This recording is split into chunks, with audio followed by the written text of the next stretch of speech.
So welcome again, everybody. My name is Lindy Amato, and we're thrilled to be able to offer this session of OTF Connects. We begin every session with the Otf Land Acknowledgement, and because we're in different parts of the province, we acknowledge that we're gathered in the territories of various Indigenous peoples, and we further recognize your stewardship of these lands in which we live, learn, work, and play. We're very excited to have two fantastic facilitators today. I have known Mohini Athia for a very long time, and I am only now getting to know Janine, and both of these women are incredible. You are so lucky to get to listen to them today as they take us through these incredible resources and explain very important issues to us. I will just read their bios so that you know a little bit more about how remarkable they are. So first of all, my friend and colleague Mohini Athia, she is Director of Special Initiatives at COPA, offering schools in Ontario a range of unique programs and resources focusing on bullying prevention and anti-oppression. Mohini is also a secondary school teacher with the Toronto District School Board, currently on a leave of absence. She specializes in business studies and special education. Mohini's long-standing commitment to social justice and the infusion of this perspective into all realms of her teaching life drew her to COPA's unique and remarkable feminist rights-based approach to fostering safe, strong, and free schools and communities. Her personal interests include traveling, and I can certainly attest to that, running and volunteering at Toronto's Native Canadian Centre. So welcome, Mohini. And also it gives me great pleasure to welcome Janine. Janine Ruhinda is a programs facilitator and video content producer at COPA.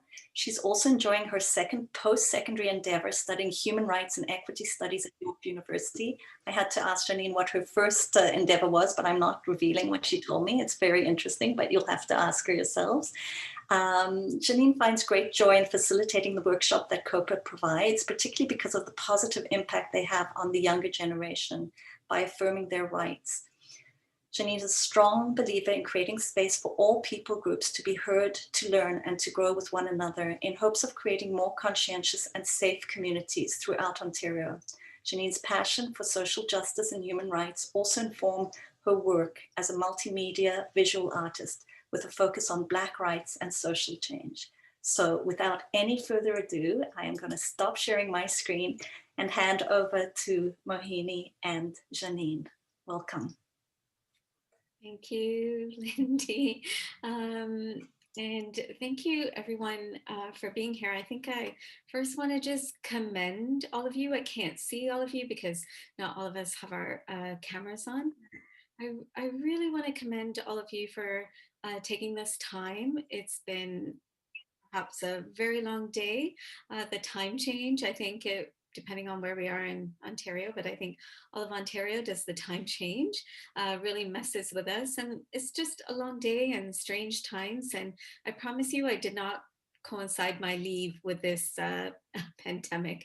This is planned a long time ago. However, it's proving to just relieve me from a lot of the stresses and difficulties you may all be encountering. So again, another reason to thank you all for being here. Janine, did you want to say anything? And I'm going to share my screen.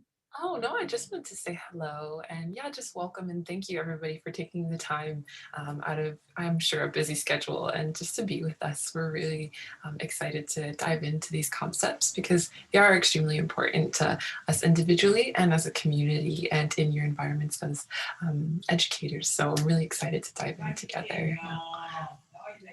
And we really encourage you to unmute yourself and dive right in because while Janine and I are going to share perspectives and resources and tools and approaches from COPA, we know you're here because you have immense wisdom and expertise in your lives and in your practice as educators. So this is a chance for all of us to kind of share our collective and individual wisdom. So we hope you'll do that.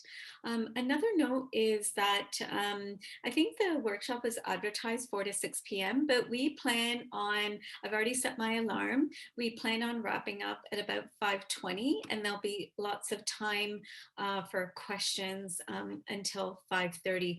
But Janine and I really hope that you all jump in as you need to.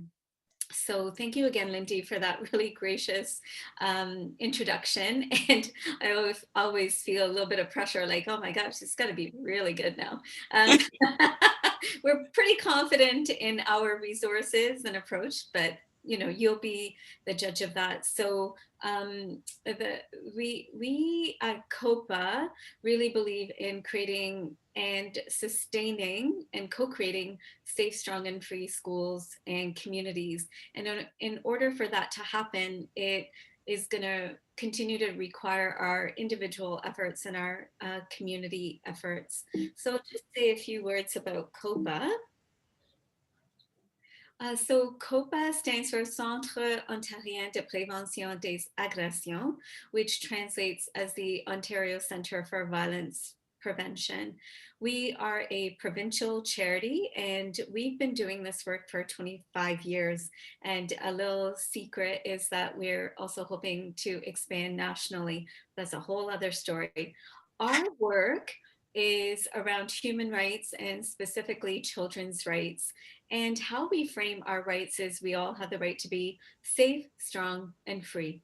Safe from physical, emotional, sexual, psychological, spiritual violence. We all have the right to be strong on the inside and on the outside and in our work. And I want to say that all of our resources are applicable to JK all the way up to grade 12, because we know that you as educators come from all across the range and roles that you hold in education settings. So need not fret.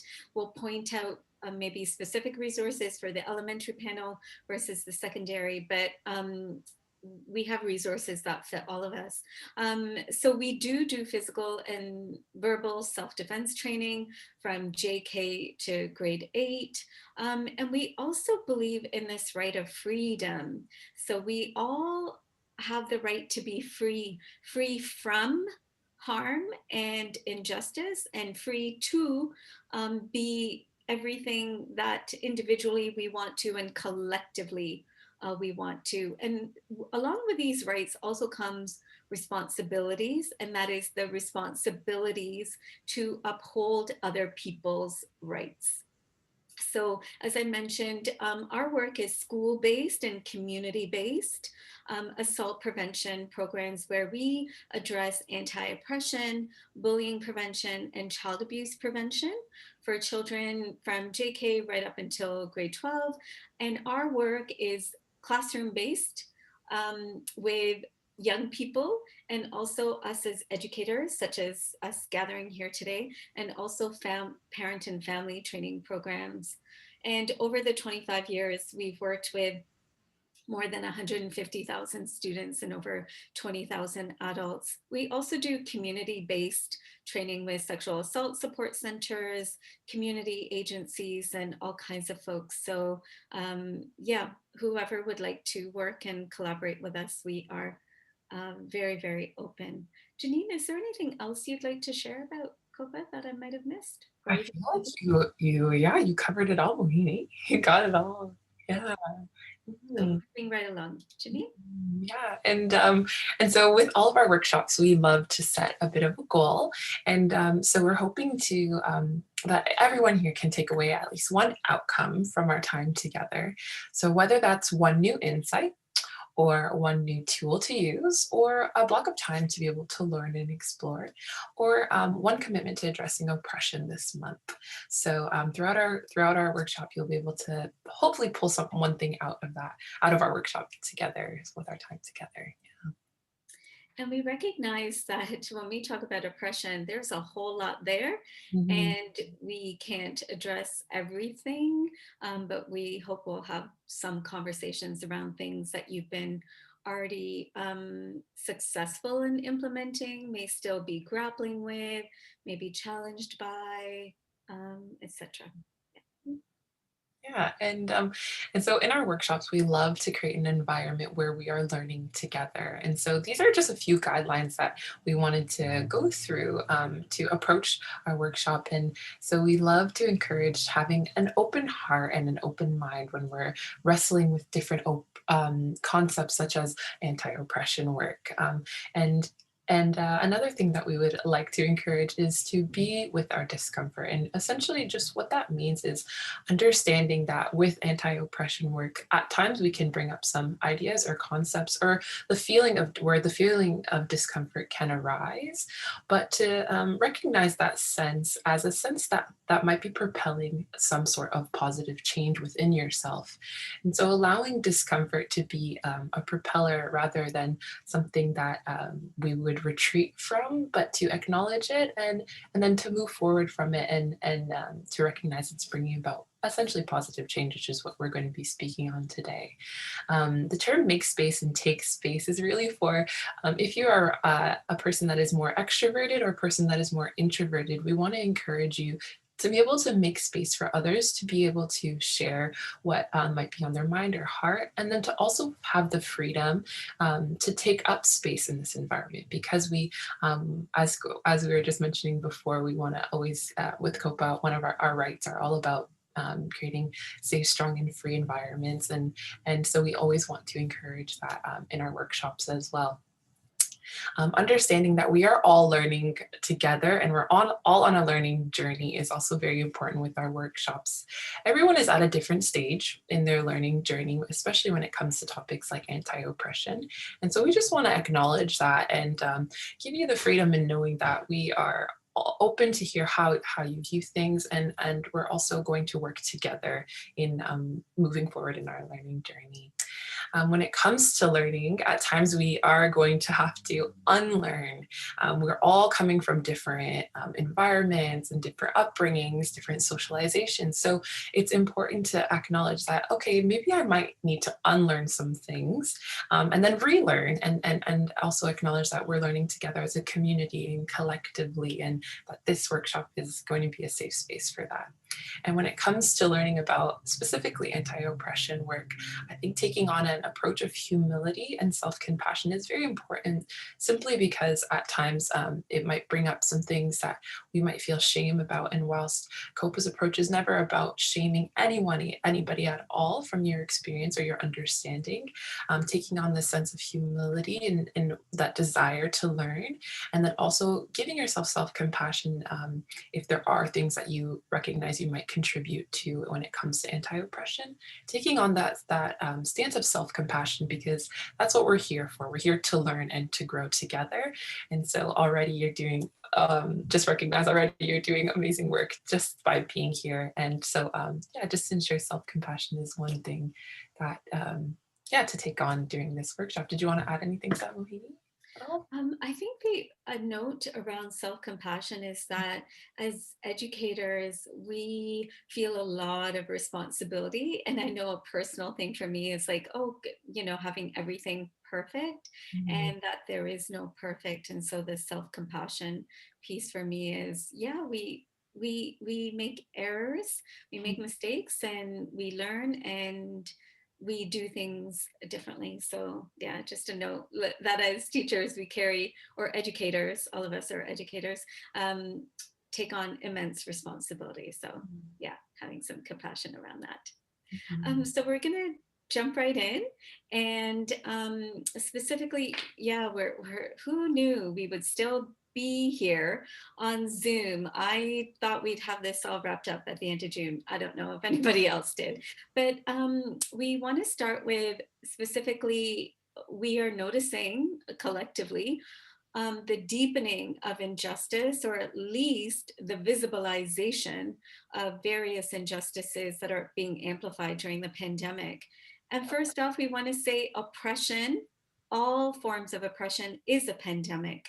They've been with us possibly for millennia. And so these are just really, for some of us, are coming to the fore. Some of us have lived with these since we were born, and so did our ancestors. The second thing we want to say, or really ensure that we think about, is intersectionality. So that is different people's experience, depending on our identities and collective identities. Our experiences are very layered. So for me, I'm not just a woman or a woman identified. I'm also a brown woman. I'm also an able-bodied woman, etc. I'm a woman with formal education. So all of those experiences are living within me.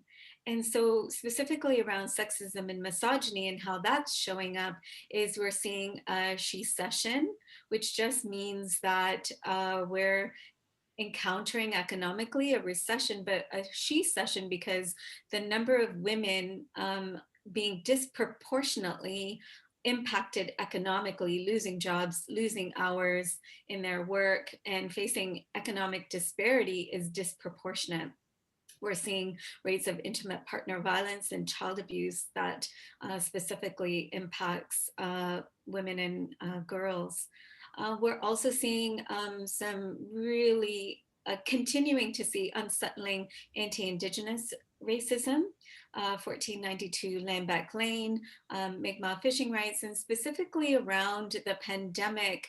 Early on, we were hearing about different First Nations communities, especially on reserve communities, that were really battling with larger settling urban communities around rights to go back and forth between, and reserve communities asserting their rights to close their communities because if there was infection within their communities, that could be devastating. So we saw quite a bit of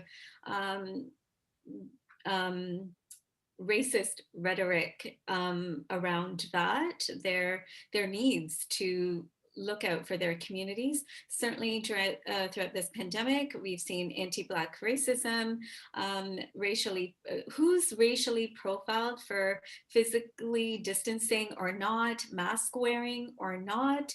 That's going to follow the patterns of being racially profiled prior to the pandemic. And certainly I've noted, or we've noted, Regis Korchinski-Paquette's name here because often in Canada, we're very good at pivoting to the anti-Black violence in the United States, and we need to really confront that here.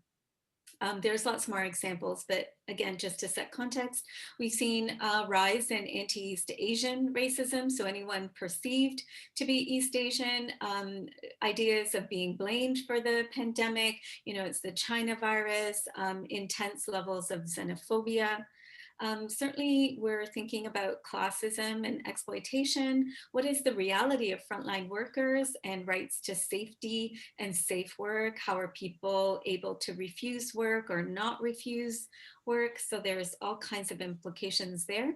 And then the last point around in our North American context, where we have values of individualism already, that's being amplified, certainly with this mask wearing, anti-masker kind of rhetoric.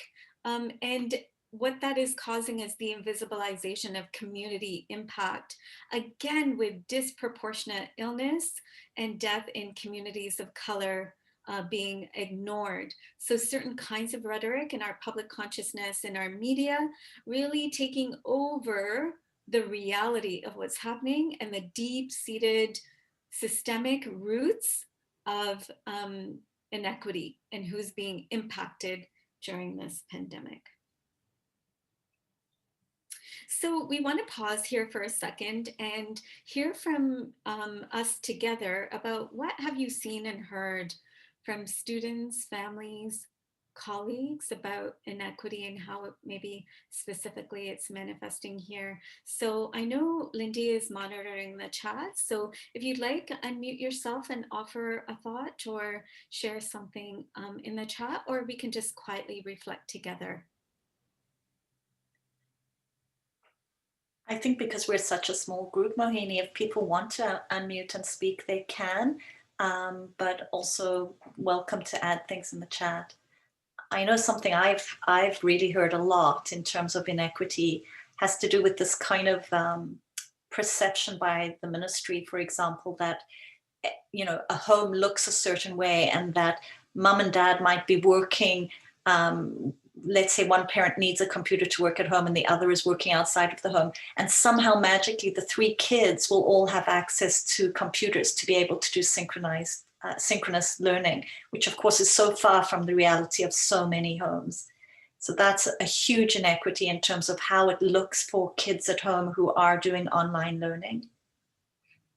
Absolutely. The presumption of where kids are coming from, who's at home, what their technological circumstances are. Yeah, all of that. There's quite a few presumptions, and it's true. We're still coming to realities or learning about different people's realities. Yeah. And I love Kelly just put something in the chat box. It said when the pandemic first broke out, she had many grade 12s get more paid labor in grocery stores, so they didn't do any more work after March 13th. Yeah. And Alyssa's comment, she's from a more northern community. Yeah, even Wi-Fi. Thank you for raising that. That is so true. Like, people don't have access to Wi-Fi in the north as they do in some of the urban centers in the south. Yeah, or even rural communities in the south. Yeah, broadband, fiber optic is not, it's not a reality. Yeah. Can I jump in? Please. Go right ahead. Hi, it's Saja here. One thing that I've noticed is that I guess it's building on some of the ideas shared, that the opportunities for people who have economic capital, social capital, to provide these isolated learning pods or hire teachers or tutors or homeschool. And then even on people who were able to choose remote learning, even that, like for some of us, and I think there's an assumption there that just because you have 2 people working in a home and you have a good income that you have choice, but not always. Like, some of us, we just can't not work. So we have to send our children to school. Makes it difficult to decide, is it safe, is it not? There's a lot of things at play, and I think I've been kind of disappointed by the fact that has been addressed in public education. Like, the choice has kind of gone off the charts to the point where the people who have lots of choices still have lots of choices, and those of us who don't have none. I would like to say something here. Yes, please go ahead. Hi, so one thing that I read this time around that really disturbed me was the fact that some of the Proctor software that some universities and colleges are using for testing do not pick up the color of those who have dark skin. Therefore, there have been incidences where some students have to move to different spots so that the software can recognize them, right? And in that case, some students that are writing tests have been locked out of the test. What I read that somebody had to move 75 times only to be able to attempt, only to be able to be picked up by this Proctor software because of the person's skin color. And I think this is the most, when we talk about injustice, whether it's from the people ordering the software, not thinking about these kind of things, or the people, creating the software. So bring it down to high school level and elementary. So these are things that are really disturbing when you hear, stuff like this. So that one thing a student has to worry about, it's not preparing for the tent on the content or what to remember. On top of all that, you have to worry about positioning yourself properly to be able to be identified by this software before you can even worry about writing your test. Wow. Thank you. Thank you for sharing. Thank you Yeah. for sharing the layers and layers. Yeah, Janine.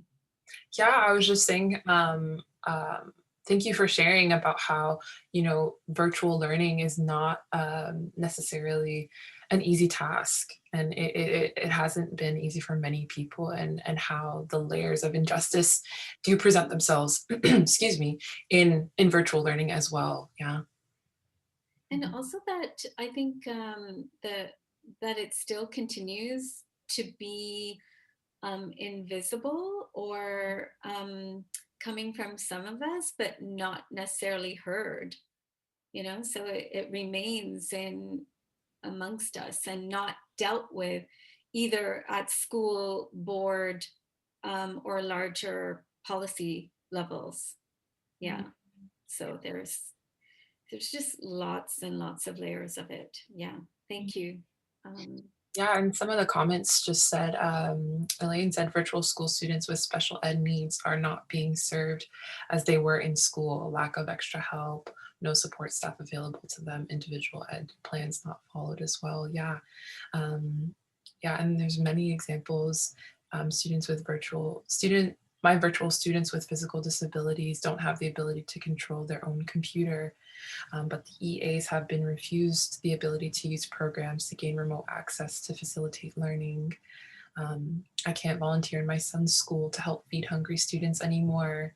Not all students have an office space where they can join Google meetings with privacy and quiet. And many organizations hiring diversity or equity staff, but not necessarily committing to doing things differently. Mm-hmm.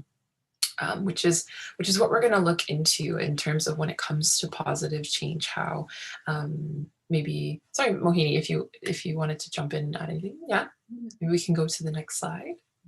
Yeah, just when it comes to positive change, how it does need to become a systemic thing, not only individually. And with COPA, our intent is definitely the individual responsibility that we have.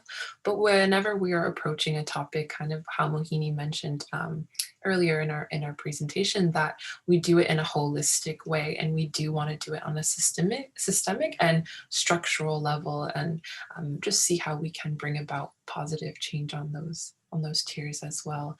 But yes, thank you everyone for sharing your experiences. And so when we're looking at positive change, one of the main questions is, where do we begin? And where do we begin again, essentially? Because when we're looking at specifically anti-oppression work, we have to look into the past and see how it has informed our future. And when it comes to colonization, capitalism, and enslavement, those are all things that our country, or those are all principles that our country was founded on, including many places in the world. And when it comes to how we work within our culture, sometimes what we were talking about prior is about visibility. Sometimes we become numb to these things when we're not experiencing them personally, we're not experiencing specific injustices.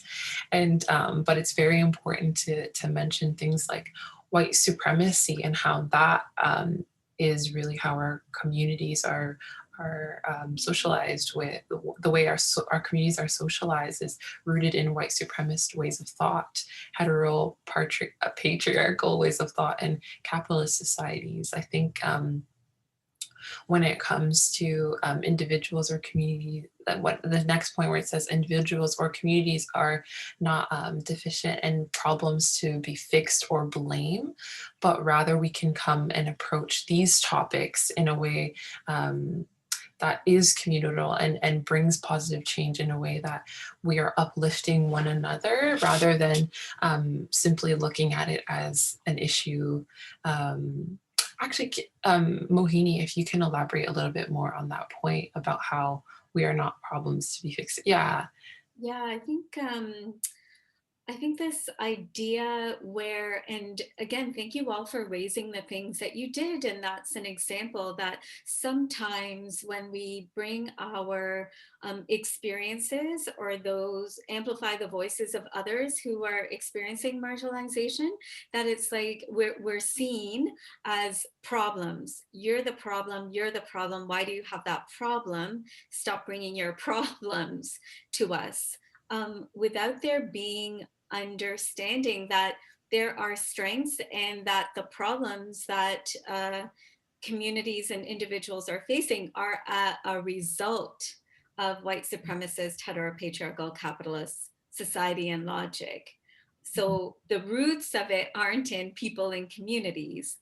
The roots are in the systematic marginalization of people and communities, and yet we're oriented to think that people and communities are problems. And the graphic we have on there, the longer you swim in a culture, the more invisible it becomes. And the tendency to ignore. So we may also be in spaces where maybe we're heard, and I say heard with quotation marks, but not really heard. We're listened to, but we're not really heard. And then folks and systems with power and privilege can just pivot somewhere else where it may be more palatable to them to make change. So the burden comes on people to again and again assert and address the need for change. So that is, and the emotional labor around that. So the last thing I think I want to say around this is, when we had the Truth and Reconciliation Commission's report, our collective was very interested in getting into reconciliation and feeling better. And there's very little impetus and interest in actually still hearing truth and being with truth. And that is hard, as Janine said. We're collectively and individually, we're going to confront discomfort. And yet there is very quick movement away. We want to snap right into problem solving. And again, at COPA, our commitment is, how do we listen more deeply to each other, to ourselves? And Sarah brought up a point. Sorry, finish. Go ahead. I'm done, yeah. Yeah, Sarah brought up a wonderful point. She said, I had a colleague mention that we need to move away from low-income neighborhood community as a term and start using something like under-resourced neighborhood, something I'm trying to train myself into. And just jumping off what Mohini says, language is really important when it comes to looking at anti-oppression, because language is really what locates us in our understanding of how we view a neighborhood or a community, for example. If we're simply looking at it as low income, there's this almost ideology that those people need to be working better or need to be doing better or working harder, which again goes back to blaming a community rather when a community and a neighborhood might be under-resourced, which I actually love that parallel as an example. Thank you for sharing, Sarah. That's a perfect example of what how language can really locate us and how we need to become even more aware of that. Yeah, that's amazing. And how language actually locates the problem. Right. For where it is. Again, not in people and communities, but in the systemic forms of marginalization. Yeah, thank you. Thank you. So this might be feels like a bit of a pivot, but we do want to share with you some resources if you're not already familiar with them. And I'm going to switch out of here and take you to a website, but this is a still image from our resource called Joining the Circle, which OTF is a partner with us on. And it was to address specifically the anti-Indigenous racism and invisibilization of First Nations, Inuit, and Métis peoples from our curriculum, from our schools. So this is a video that we're going to watch, but I'm going to take us. Mohini's being very patient with the limitations of Zoom. One of the things Zoom does not like very much is an embedded video. So I encouraged her to leave her presentation and go back into, so there you go. Not so hard, Mohini. You did a perfect job. So here we are. So we're on a site called copahabitat.ca, if you want to note that down, and we'll have it on a screen at the end of our time together. And when you come on this site, you might see it in French first. COPA is a Francophone organization with English language capacity as well. In the top right-hand corner, you'll see the EN, and we can switch to English. But those of you who are actually teaching French immersion or even in Francophone schools, all of our resources are in English, French, and soon you'll see in 7 different Indigenous languages. So the film or the resource Joining the Circle, I'm going to direct you to this area called Toolkits on the left.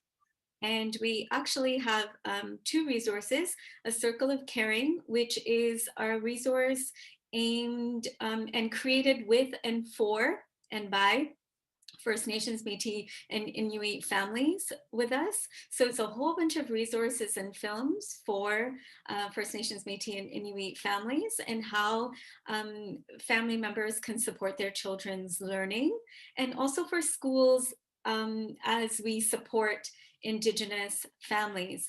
But we're going to go to this one, Joining the Circle. And Joining the Circle is specifically for us as educators. How do we strengthen our own self-learning, our own knowledge around the history and realities, contemporary realities for First Nations, Métis, and Inuit peoples, and the challenges, the strengths that they bring. So we're going to go to short animated films and watch one short film. So you can see down here, there's a whole variety of them. And as soon as we're going to watch Building Pride and Identity, and as soon as I click on video, you can see all the different languages represented there. So we're really quite thrilled about that. And one of the really amazing outcomes of having them in different languages are that in communities, different people, language instruction is happening with these videos, which we didn't quite anticipate. And I'll point you to a language tool in a moment, but we're going to watch Building Pride and Identity. Yes. Just before you press play, I also wanted to say one of the things I really love about the fact that these videos exist in all the different languages is that if you've never heard Cree spoken, like I hadn't before the videos came out, it's really very interesting just to listen to it, or you can listen to some of the other languages too, which form so much part of our heritage here in Canada, and not being able to ever have heard those languages, I think is such a misfortune for all of us. So I think it's really awesome that they're there for people to hear them, and you can play them to your students as well, which is also a really, really cool thing to be able to do. So just wanted to add that in. Yeah, thank you, Lindy. Yeah, absolutely. Okay, so it's 1 minute long. We're gonna, or 1 and a bit, and then we can chat about it.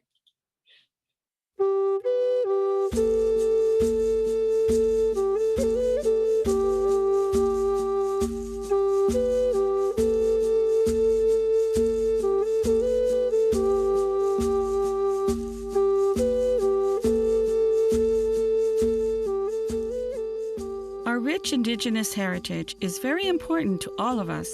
Our First Nations, Métis, and Inuit students can be very proud of their cultures and of who they are. Life is full of challenges. Sometimes students can encounter bullying and even racism because they are Indigenous. This can make them feel badly about themselves and put them at risk. It may affect the way they feel about school. Knowing our Indigenous traditions, recognizing cultural diversity, and being aware of our holistic ways of learning can positively affect Indigenous students and help them to succeed and flourish.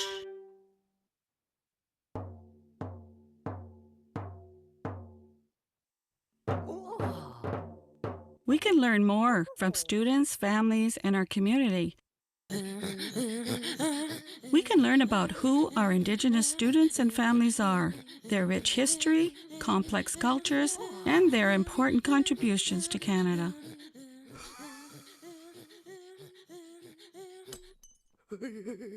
Organizations, community members, and leaders such as elders, senators, and knowledge keepers can offer guidance.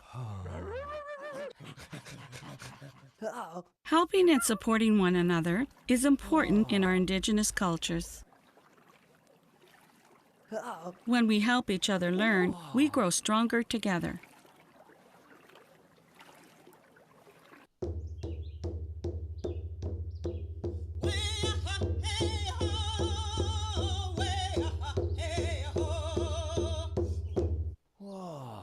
We have proud First Nations, Inuit, and Métis cultures, each beautiful and unique. Our cultural traditions and knowledge help Indigenous students learn about themselves. When they are shared in schools, they benefit all students and enhance their education in school, at home, and in our communities.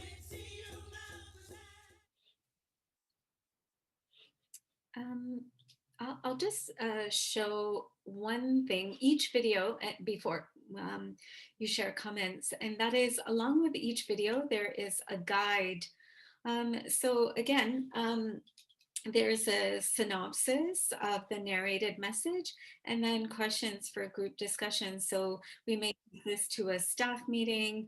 We may reflect on these questions ourselves. We even have educators saying that they've so this resource is for us as adults to reflect on our own learning, unlearning. However, we also know educators are taking these resources and using them in schools. So you may just want to adapt or revise some of these questions if you are going to use them for students. And that's, we completely encourage that. I mean, this is for yours to do with as you would like. And then some ideas and strategies. So each of the films has a guide that goes along with it. I'll speak about a larger guide, but I'll just pause there for any thoughts from folks before we keep moving forward.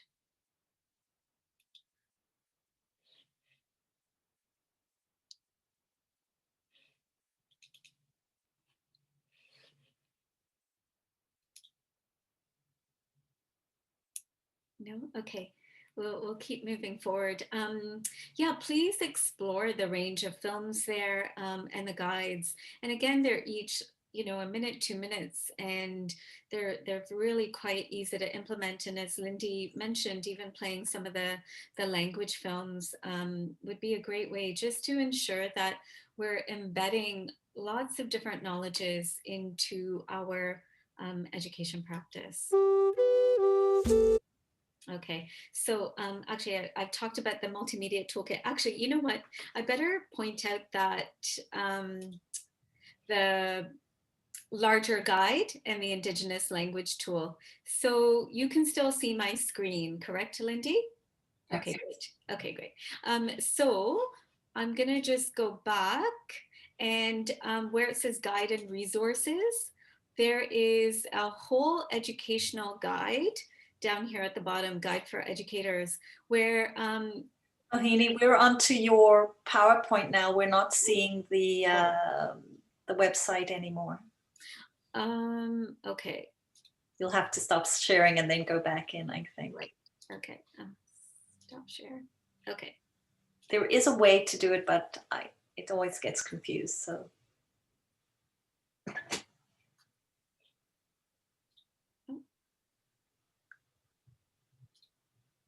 Okay. Yes. Yes. Yes. No? Okay, great. So where was I? Want to show you so you make sure you can get there. So under guide and resources, right down at the bottom, there's a guide for educators, which includes the guides for the films, but a whole lot more. So right at the beginning, and sorry, please avert your eyes if this is just really making you feel not good. We start with a whole section of kind of informing ourselves if we don't already know what are the different barriers that First Nations, Métis, and Inuit peoples face, just some of them. The history around culture and identity in residential schools, and all the ways in which colonization and genocide has impacted peoples, but also their strengths and contributions to this nation state called Canada.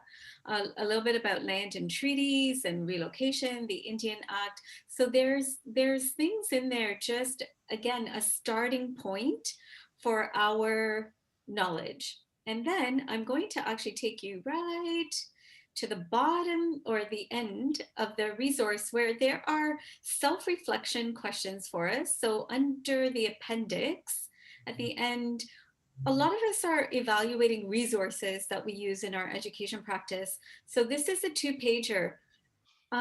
What to include? So some guiding questions. Does this resource correctly locate and identify First Nations, Métis, or Inuit peoples? So all the look fors. And then the second page is what to watch out for. Does it mix and match cultural attributes, etc. So I find this a really fantastic guide, because sometimes we don't know if a resource is reflective of communities. So this might be a good tool.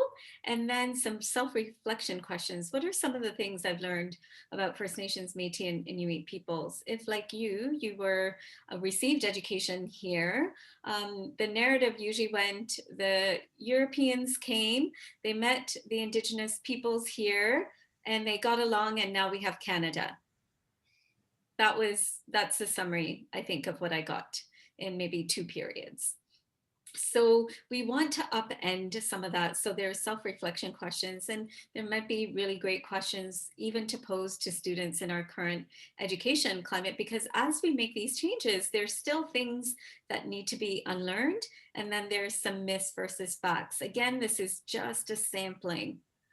So that, again, there's a whole lot there. Now, let's see, I'm going to go back to the PowerPoint. Let me know if you can see the PowerPoint. Yes? Yes. Excellent. Okay, Janine. Yeah. There was actually just a question from Neil. Yeah. I feel, does COPA coordinate advocacy with other organizations for greater funding for mental health resources, especially for children and youth? Thanks, Susan. Okay.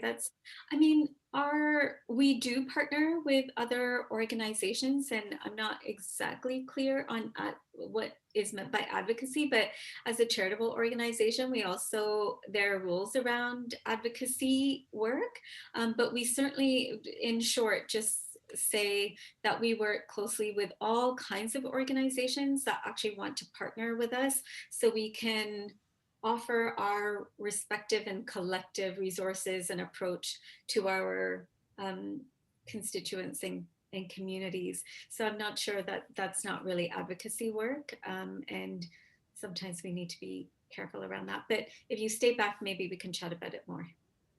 Thank you.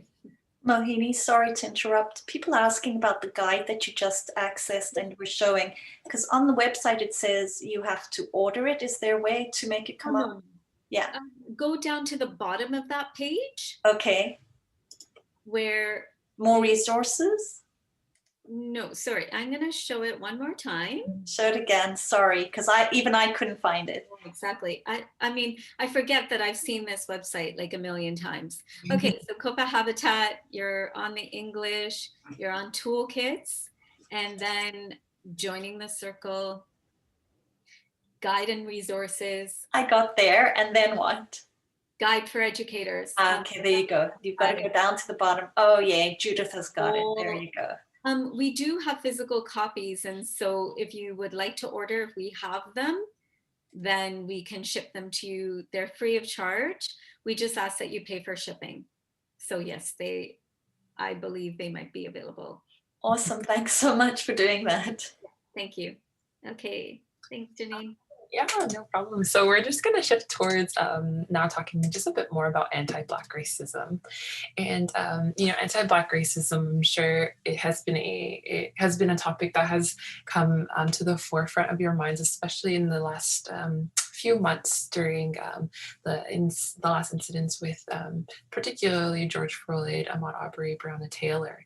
But we want to talk about it in a way that we understand that when it comes to anti-Black racism, it's not purely just the violence that is being displayed, particularly in the US, but there's actually a lot of intersectionalities that come into play when it comes to anti-Black racism, when it comes to, you know, socioeconomic stances of people, communities, things that we've actually already kind of mentioned a little bit in our workshop. But we want to remember that it's not only in the US that enslavement and colonization has definitely happened in Canada. I think oftentimes we can look at the transatlantic slave trade, and because it was quite heavy in the United States, assume that it really only happened there. But it's important to remember that there was quite a bit of slavery that happened in Canada as well. And from that, through history, has trickled down into our today. And what it looks like is, you know, Black students being disproportionately suspended and expelled as an example.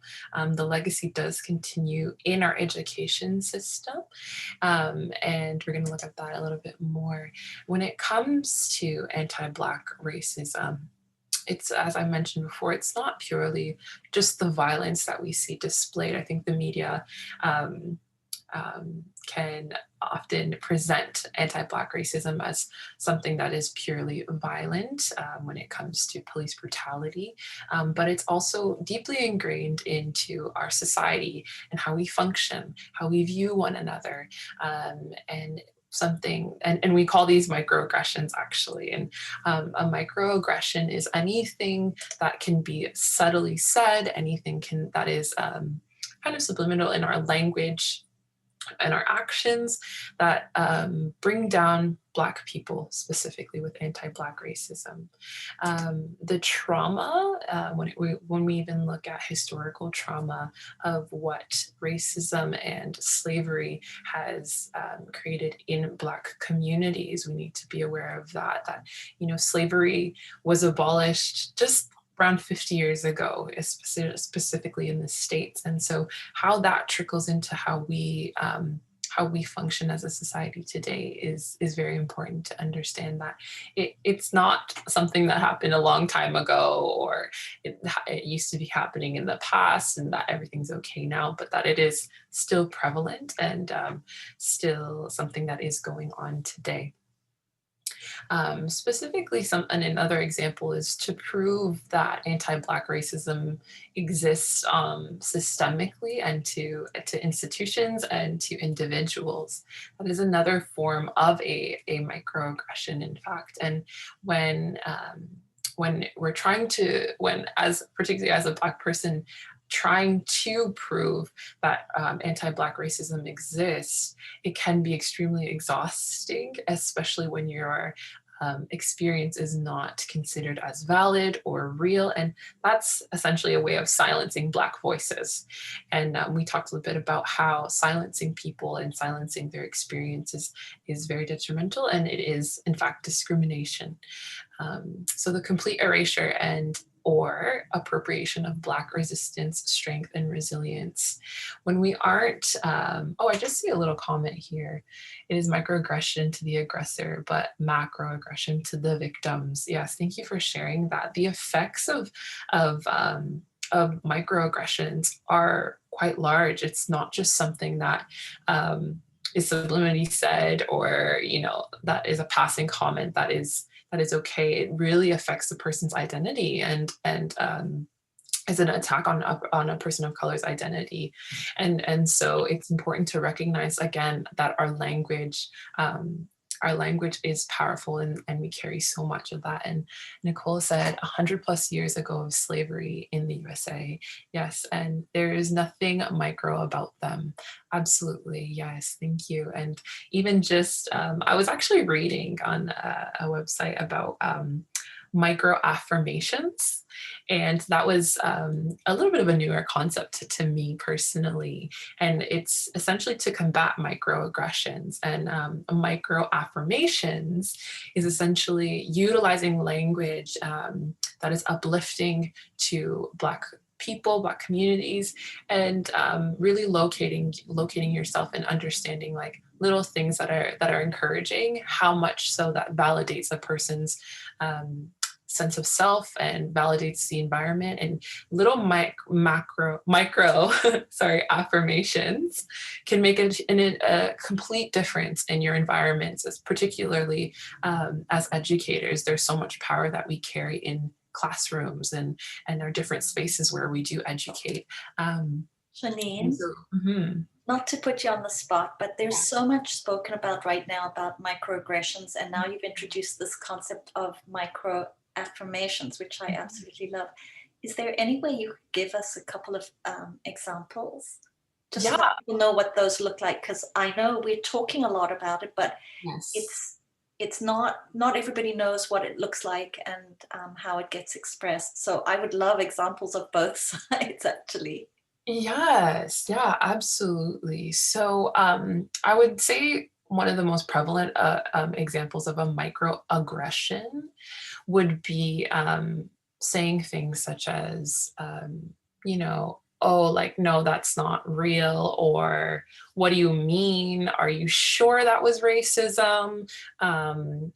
Do you think that that's actually that person's intention? Like, do you really, things like that devalue and take away the validity of a person's experience, I find are the most common microaggressions, pulling away from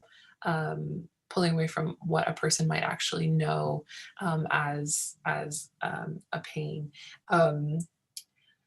Nicola said, but not you're pretty for a Black girl, for example. Yeah, but you speak English so well. Yes, those are really great examples as well, which funny enough, not funny, sorry, but I've actually received both of those as microaggressions. You're so articulate for a Black woman. Things like, oh, wow, you're well educated. Things like, for example, one I receive quite often is, oh, where are you from? In a sense that it's like, rather than wanting to know that or rather than, I guess, the assumption of me belonging to Canada, as a Canadian, I'm Canadian, that I am, it's a sense of othering, essentially, that I'm from abroad. And oh, but where are all the men in your community? Wow, what is your background? No, where are you really from? Yes, things like that are definitely thank you for all the examples, everyone, are definitely microaggressions. And then microaffirmations, I think would be, for example, I would say when it comes to even classroom experiences, the number one thing would be thanking people for sharing their experiences. So if a student or whoever you're educating would present their experience, I think affirming is number one, was what I was reading about.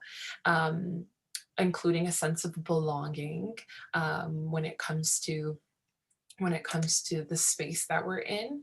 And so, and then also, I guess, creating space and taking the time to really listen was what the definition was elaborating on, how when we foster comfort for a person to be able to share and to sit down and listen, because majority of the time when we're speaking about injustices that we face, it's not an easy thing to bring it about in the first place. And so when we're allowing that space of, being able to share it comfortably, and the openness and the awareness and the desire to listen, I think that is, for me, I think a micro affirmation.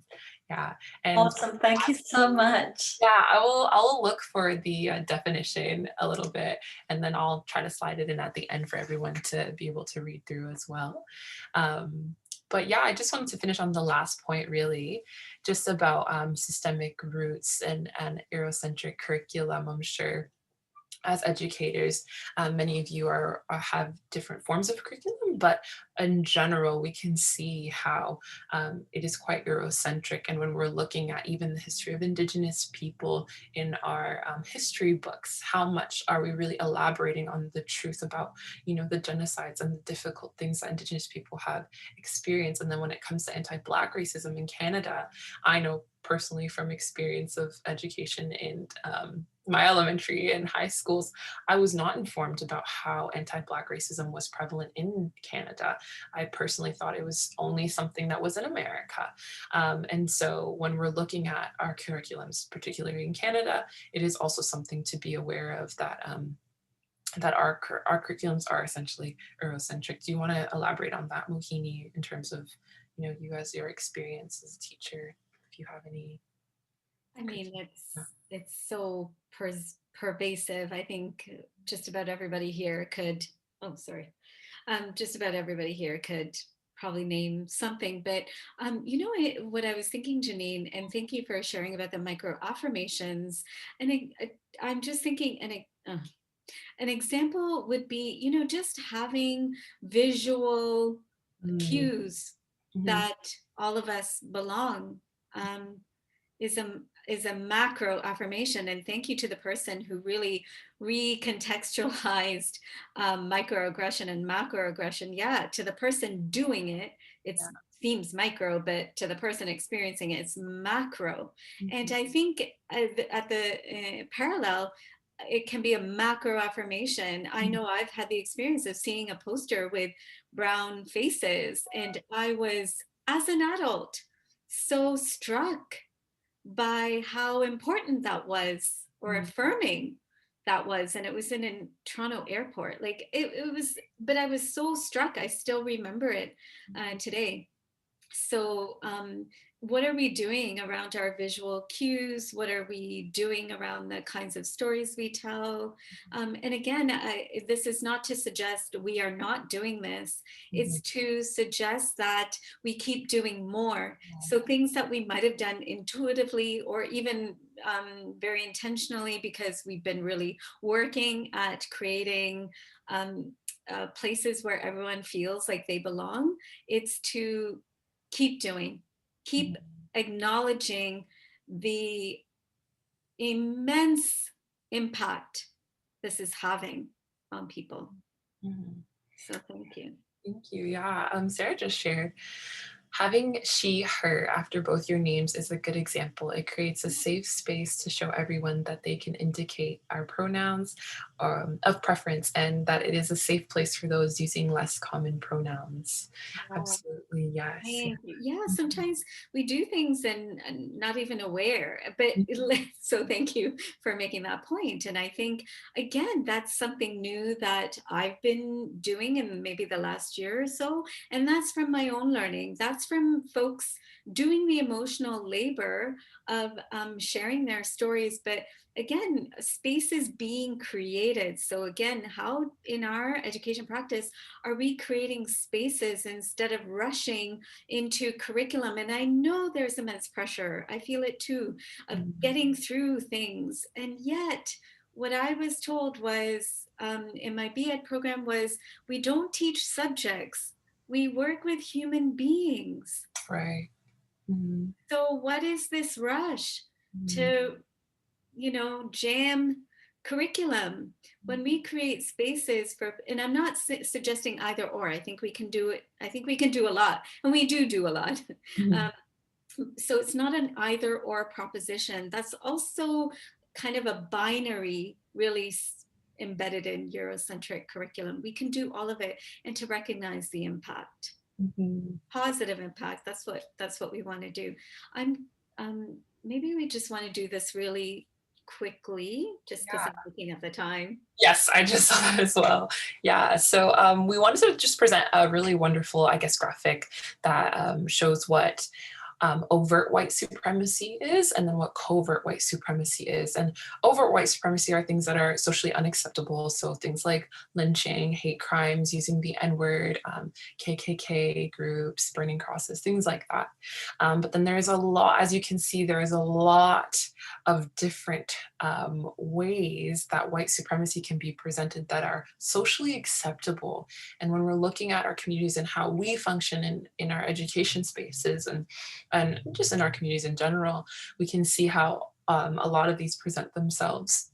And so we just really specifically wanted to highlight denial of white privilege, and the fact that a lot of people right now, something that I've been hearing quite commonly is that white privilege does not exist, that everyone starts at the same baseline, when in fact that is completely untrue. Systemically, when we're looking at how opportunities are presented to communities of color, we can see that in fact, white privilege does exist, and that our communities are socialized to essentially uplift white communities, and that privilege does exist. But with our privilege, we always can use that in a way of we have a responsibility to use that in a way of uplifting other communities. And then, yeah, not believing experiences of Black, Indigenous people of color is something we've touched on a bit as well. And is there any other specific ones you wanted to elaborate on as well?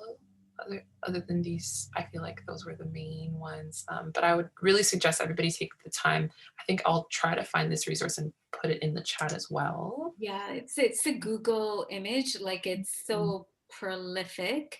The thing that I want to say is that if somebody has seen a corollary or a parallel around sexism and misogyny, or homophobia and lesbophobia, biphobia, or transphobia and ciscentrism, I would love to see that. So pop that in the chat box, whether you've seen or created, because I'm about to start creating one around sexism and misogyny, because I think these layers, I think that they manifest in so many different, in all forms of oppression.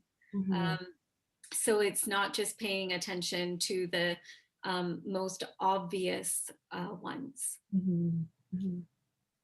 So again, in our last few minutes, we're gonna take you to another resource. It's called Safe School. This resource has been around 12 years, 13 years. And I'm gonna point out a couple of aspects of it. The focus of Safe School is around anti-oppression and also bullying prevention and youth empowerment. So, right, so first, naming and accountability, and this idea that we can be brave and not afraid. So naming inequities like sexism, racism, homophobia, classism, and within ourselves noticing any shame, blame, defensiveness, discomfort, guilt, and other emotions that arise.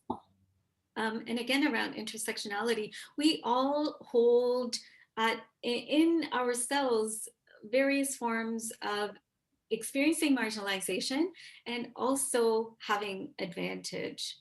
And so with whatever kind of social advantage or privilege we have that around that, it's to really acknowledge it and be with the feelings. And again, we can admit mistakes and learn and continue to learn. And in the education context, we can role model the above, like this idea of having heavy responsibility on our shoulders to be perfect all the time. In fact, I think we all know or have experienced maybe how much young people appreciate when we are transparent about our own learning. That is super, super powerful for young people. So I'm gonna just ask you to think about some of the barriers to inequity. However, and if you want to pop something in the chat while I'm sharing, because we do want to share where some of these resources are. So around examining power and privilege, taking responsibility, and some traps in naming inequity. And I'm just going to go right to our website where these resources are. Pardon me. Okay, so if we go to, it's safeatschool.ca, and I'm going right to the pink box, professional learning and equity and inclusive education. And then here you'll see we have a 15-minute film called Hear Me Out. And that features the voices of young people and educators talking about how they've experienced marginalization, and also how educators have used their have used power in a positive way to create climates that disrupt inequity. So there's a lot there, but under, I believe, sorry, that particular slide that I was talking about, power and privilege, if you go under racism, sexism, and homophobia, there's a whole exploration about power and identity. So identity as choice, identity as an imposition, and there we go, examining power and privilege, taking responsibility, and some traps. And then also some reflection questions associated with all of it. So there's a whole lot in here that we can further explore. And again, we highly recommend, if you want to use any part of this resource with young people, please do so, even though this resource is for us as educators. But if you find some way to do that, we really highly encourage it. So there's a whole lot there. Again, because we're running out of time, if you want to do so while Janine and I are chatting, you can continue to explore Safe at School. Again, around using our power and privilege accountably, we keep talking about listening and learning and unlearning, and this complicated language around allyship. So can we actually be accomplices, advocates, disruptors, change leaders, whatever the word is, that we're not appointing ourselves allies, but we're actually doing the work. I think we acknowledge doing the work is more important than actually self-appointing myself as an ally or whatever it might be. We have pivoted at COPA again around the notion of language to anti-oppression and not diversity inclusion, because diversity often is about checking tick boxes and tokenization sometimes, and around the word inclusion into what? So if we are prioritizing Eurocentric curriculum or very specific spaces and places, we are actually mandating that people with all their difference assimilate. And so at COPA, we're really talking about how do we co-create spaces? How do we expand our spaces to ensure that everyone feels like they belong, and to name injustice and to work towards dismantling injustice at the systemic, structural, interpersonal, and internalized levels. This is very intentional, explicit, deliberate work that we are doing. And again, we want to acknowledge and affirm the ways we are doing it, and also make commitments to continue to do that, maybe in new ways and creative ways, and work with other people. And the last point, marginalized people have been consistently promised, but persistently denied. And I would say that's such a major micro aggression. Consistently promised, but persistently denied. Mm-hmm. Yeah. Janine, did you want to talk about this, or should I? Sure. Yeah. Sure. Yeah. And so this is another one of our resources within our site, and it's just about reflecting on equity and inclusivity in our schools. And so essentially these are all reflection questions, and I would highly recommend going through them And yeah, thanks for bringing it up, Mohini. Yeah, And it's under reflection. yeah. At the bottom, they're all here. And there are wonderful ways of really kind of what we've been talking about when it comes to being intentional with how we are addressing anti-oppression and injustices in our daily lives. And so they're wonderful reflection questions. I would highly suggest going through them. Maybe Mohini, if you could drop that link as well in the chat, Yeah, that would be awesome too. okay. Yeah. Just aware of the time, so. Yes, my alarm's gonna go off any second now. Okay, Janine. Yeah, and so so we also wanted to speak a bit about readdressing balance of power.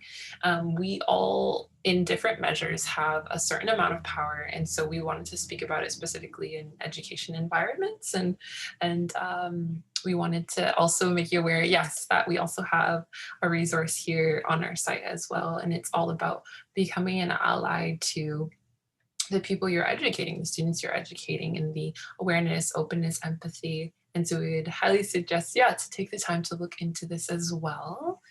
And we can jump to the next slide. Yeah. And, did you want to talk about this one, Mohini, actually? Yeah, so quickly, you can see on Safe at School Center Strategies for Positive Action, we are going to so our work is prevention oriented. However, we also know we do intervention work.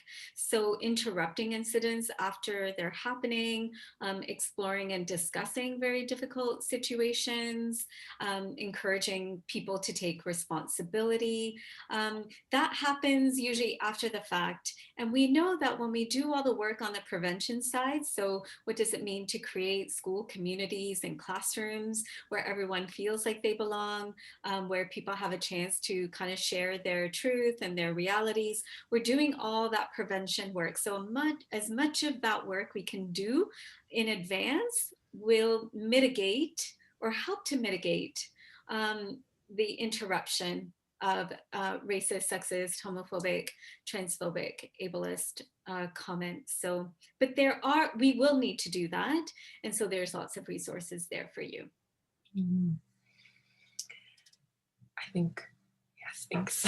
So we also wanted to touch on social status of young people and adultism, and what adultism looks like versus ageism. If you want to jump to the next slide. And so adultism is the belief that adults are superior to children and youth or teens. And then there's a lot of intersectional aspects of this and how treatment is displayed with adultism versus, boys versus girls, or, and we were going to ask if anybody had any, I guess, examples of what this might look like in a classroom format while I just jump into ageism.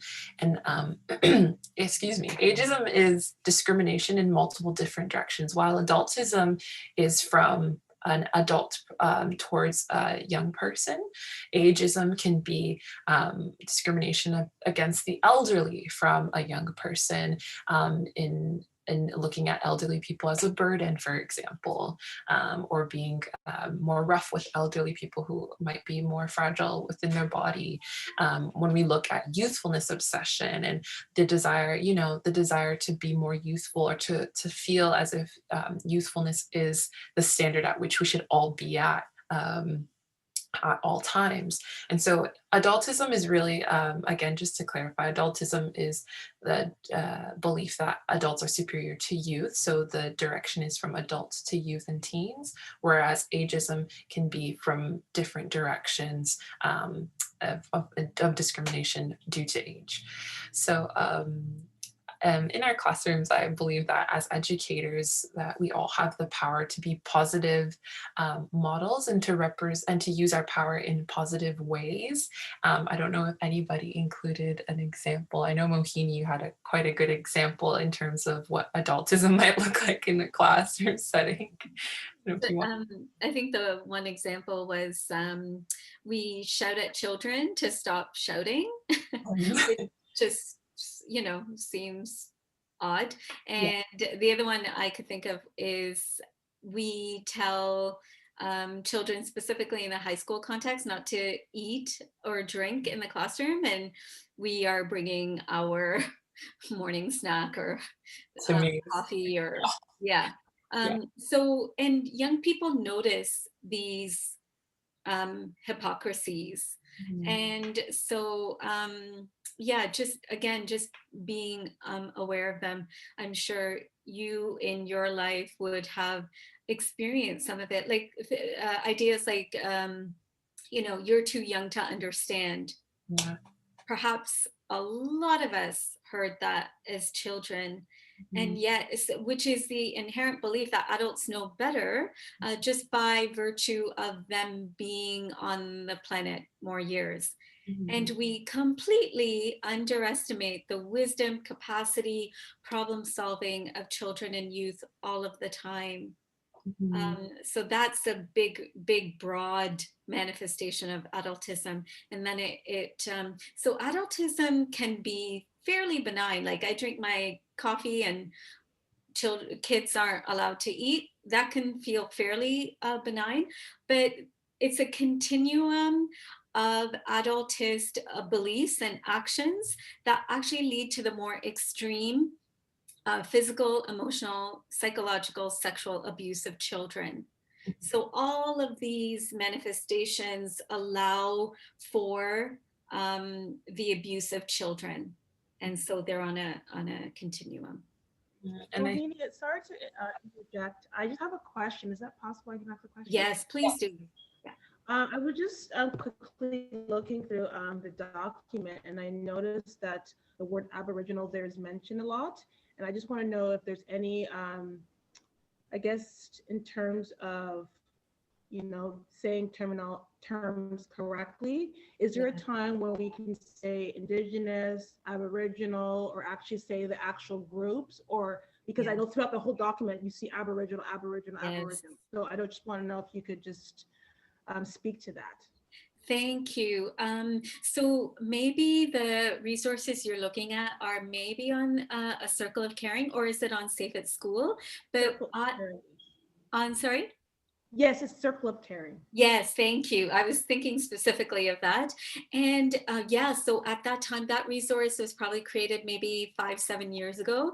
And so working with First Nations, Métis, and Inuit partners, and that was the language of that time. And then we shift to joining the circle, and you would have seen we stopped using Aboriginal because that's how we were told, like that is not the language. We're going to use Indigenous, First Nation, wherever we can. We were told, please say First Nations, Métis, and Inuit. And actually even better, and it's somewhere in the guide early on, in the Joining the Circle guide, the principle is, please find out which nation or how a person identifies and refer to them by how they identify. Because even saying Aboriginal and Indigenous, I have learned, it just amasses people into groups, and it invisibilizes the immense difference. So, but sometimes we had to speak about First Peoples or Indigenous peoples' reality as a, not to say all their experiences are the same, but our language has evolved based on time and how we were directed to have that language. Even at Safe at School, we were just looking at it. My gosh, over 12 years, there's excuse me, Lindy, there's like, that needs some attention. And if I could just say on the issue of Aboriginal, you know that the Indigenous Education Office was at one point called the FNMI office, and then it was called the Aboriginal Education Office, and then it was called the Indigenous Education Office. So I think that a lot of the resources that we're sharing, you can almost tell what the wording was and when it was created by that, because we were definitely directed to use specific terms in certain times. So yes, it does mean going through and just changing the wording that we have, just because that has changed over time. And at COPA, we is it an insult to say Aboriginal now? would someone take offense to it? I guess that's I don't want to make a mistake and say something someone's offended in terms of a microaggression. I guess that's what my deeper question really alluded to. So at COPA, when at COPA, we say tools, not rules. Tools, not rules. So one way I think about it for this question is, again, paying attention and maybe asking a question. So one tool is asking a question just as you have, but in the context of a person, or if I'm having a conversation, asking like, I'm not sure. How do you identify? Or what would be the most appropriate terminology? I'm learning. Is it Indigenous? So finding out, so the tool would be to ask a question and to pay attention what different people tell us, because there is no pan experience, So a tool we would offer is, can we ask questions and keep learning and unlearning? Would that be helpful? Yes, thank you so much. I appreciate that. Okay, thank you. Thank you. Yeah. Again, as language evolves, and it's not like right, wrong. It's like, what is going for us? It's like, what is the most respectful? And it's asking people, asking, instead of me saying, I know, I can ask. Yeah. So I think, oh my gosh, okay, time. 5:20. Yeah, we're very, very close to time. This is the second last slide. We just want to show a resource to you. Here, I'll leave this up here, but one of the storybooks or one of the resources we have are storybooks and comics. So I just want to quickly show you that online. It's again on this resource, COPA Habitat, and how we find it is right in the center here, called Books and Indigenous storybooks. There you go. We've used that terminology here, and you can see the videos. We're very proud that each of these 3 storybooks are narrated in language, so they're animated tellings of the storybooks. And the 3 stories are Tooth in That Blanket, which is being proud of our identity; Specks in the Best Part, which is about young people showing empathy and kindness to each other; and Bouncy and the Any Kind at All Fish, which is about being a friend and a support and an advocate in a bullying situation. So those are all in the languages. And we have a comic book, and this is for maybe slightly older students, and it's called A Sticky Situation. And it's about how does a young person navigate a peer pressure situation. And we don't have funding to translate this, but we're hoping to. And if you want to do a classroom activity, you can have young people read it. The PDF is right there. And then you can engage in a group discussion. We've got the questions already there for you. And then if you want to have students do independent learning or project or thinking, there's separate questions for them.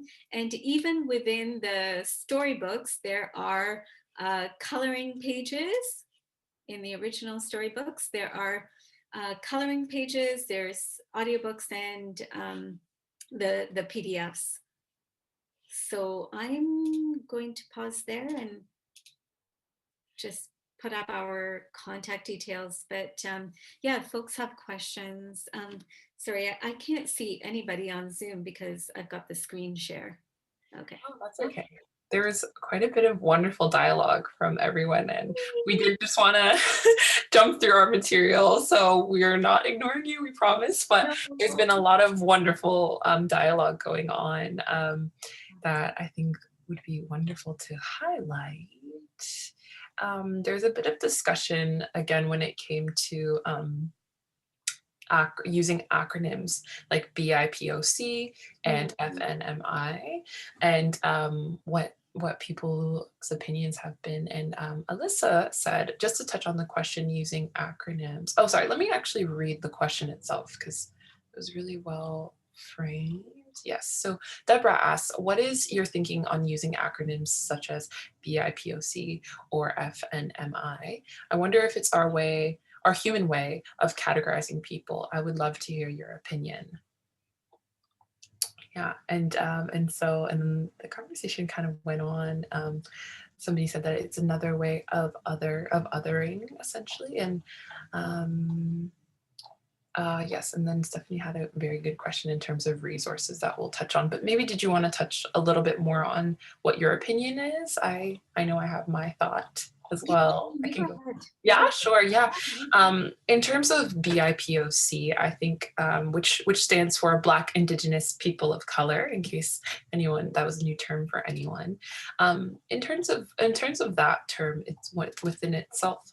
For me personally, I find that it's a way to identify specific groups, and I find that that I personally find it validating that there is a term to acknowledge Black people, Indigenous people, and people of color. Whilst I can see how it can be very grouping, and maybe in a way it could be othering. I understand that train of thought as well. I think it is a reference acronym for marginalized groups, essentially. And so for me personally, I know that even when we are talking about the word Black people, that within itself represents an array of different representations, right? I identify as a Black woman. But there are some people who are of skin tones that are lighter or different tones that the presumption might be that they are Black just by looking at them, but they themselves might not identify as Black.